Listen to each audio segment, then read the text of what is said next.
खौसेथियानो जोंनि गोहो, रोंगौथिया जोंनि सोलो। खौसेथियानो जोंनि गोहो, रोंगौथिया जोंनि सोलो। ISBL 2022 आंगोनि जोलुर फुटबल, आंगोनि जोलुर फुटबल। जों गेलेयो फुटबल, जों गेलेयो फुटबल। जोलुर गेलेनायनि गेजेरजोंनो गोदान मुलुगनि मान सावगारिया लाखिगोन जों गावनि आंगो सिनायथि। दिन्थिगोन जों गावनि राफोद हारोंथि। जानानै अख्रांनि थरफा थरफा हाथरखि। जोंखांगोन जों गेलेमु फोथाराव जुगामि। आंगोनि जोलुर फुटबल, आंगोनि जोलुर फुटबल। जों गेलेयो फुटबल, जों गेलेयो फुटबल।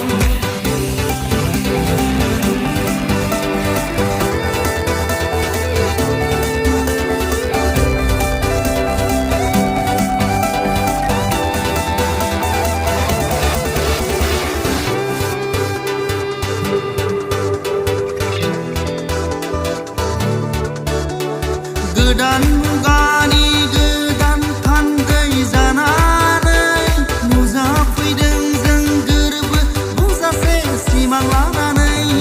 आंगोनि जोलुर फुटबल, आंगोनि जोलुर फुटबल। जों गेलेयो फुटबल, जों गेलेयो फुटबल। मुलुगनि गेदेमा देरहासार गेलेगिरि जोहोलाव पेले, माराड'ना, रनाल्ड', मेसि, बिन'द ब्रह्ममोननि आगान संनानै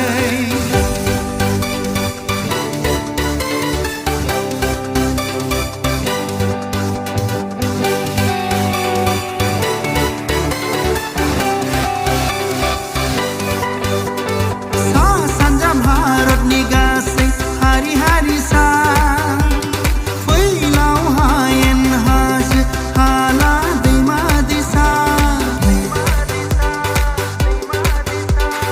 आखाइजों आखाइ हमलायनानै रंजा रंजा दावगालांगोन जों बयबो हानजा हानजा।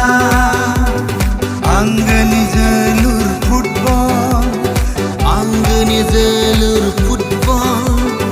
ISBL 2022 ISBL 2022 ISBL 2022 ISBL 2022 नैबे हालामनि मिथिंगा बिखाया बर', दिमासा, कार्बि गासिबो सुबुं माहारि। लाइ मारा चाकमा खासि गार' जयन्तिया गासिबो हाजो